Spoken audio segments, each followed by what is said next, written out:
Bonsoir à tous, je sais toujours pas pourquoi je crie. Oh, faut rigoler un petit peu, il n'y a pas de mal. On va parler de Batman cette fois-ci et j'ai une info, mais je pense que Matt Reeves est fou. Et franchement, ce qui est très intéressant en ce moment, je trouve que ce soit le Batman de Matt Reeves ou le Spider-Man Brand New Day de Marvel, je sens que ça va faire très très mal. Je sens que ça va faire très très mal. Après, c'est vrai que là où peut-être Batman a un peu plus un avantage, c'est que bah, ils ont un auteur. Je dis attention, je mens pas du tout au réalisateur de Spider-Man Brand New Day quand je dis ça. Attention, parce que je sais que ça va être fou. Ce que je veux dire par là, c'est que entre les deux, voilà, quand même une préférence pour Matt Reeves, parce que son travail est remarquable. On l'a vu sur Cloverfield, La planète des singes, et là maintenant sur le Batman qu'il est en train de faire. C'est quand même, c'est pas un petit joueur le gars. Voilà. Et que, en fait, je trouve, le réalisateur de Shang-Chi, du nouveau Spider-Man, peut prouver que j'ai tort. Attention.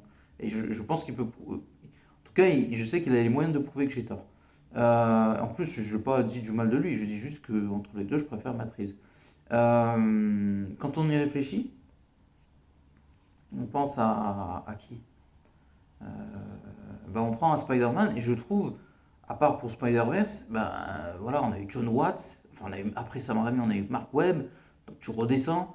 Après, on a eu John Watts, donc tu redescends. Alors là, le point fort de la saga de Tom Holland, c'est que c'est quand même plutôt bien écrit. Contrairement à la saga des Amazing Spider-Man où tu as un réalisateur moins mauvais, mais on dirait qu'il n'y a pas de scénariste. Alors que pardon, la saga de Tom Holland, t'as pas un très très bon réalisateur, mais c'est bien écrit. Donc du coup, en fait, ça passe. Parce que le cœur d'une histoire, le cœur d'un film, quand même, c'est une histoire. Et des bons méchants. Et ce qui marche bien dans la saga de Tom Holland, c'est que c'est plutôt bien écrit. Et il y a de bons méchants. Donc du coup, bah, les films sont bons, à défaut d'être hyper bien réalisés. Il y a une forme de service minimum, mais c'est bien écrit et les méchants sont bien faits. Je défie quiconque de me prouver que le vautour de Michael Keaton n'est pas bon et que le Jack Gyllenhaal de Mysterio ne l'est pas. Sachant qu'ils sont très bien faits, comics accurate et sont très fidèles aux comics. Et si vous voulez même savoir, je trouve le vautour de Michael Keaton mieux que dans les comics, même si paradoxalement, depuis je trouve que Homecoming a mis un coup de projecteur, je trouve que le vautour est de mieux en mieux dans les comics. Voilà, ça c'est dit. Ensuite, donc ça a plutôt un effet inverse mais bénéfique.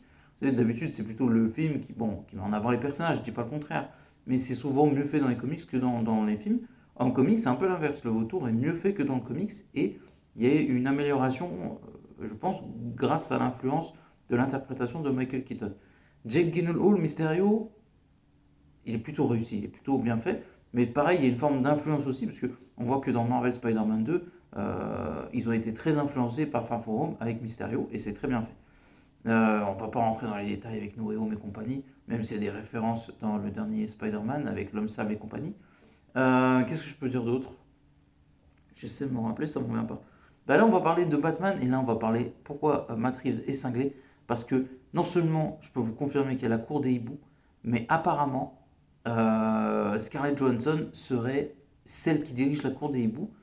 Et du coup, moi, j'ai retapé le bouquin, je me dis, mais c'est pas une femme qui dirige la cour des hiboux. Il y a une ou deux femmes, mais elles ont l'air d'avoir des petits rôles, donc je suis très surpris.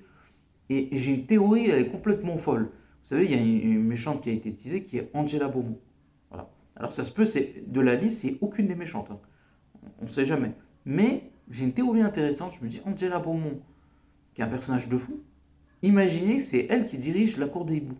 Et là, tu fais un strike. Là, c'est une masterclass. T'as même pas besoin de te battre. Là, voilà. Est-ce qu'ils ont pensé à faire ça?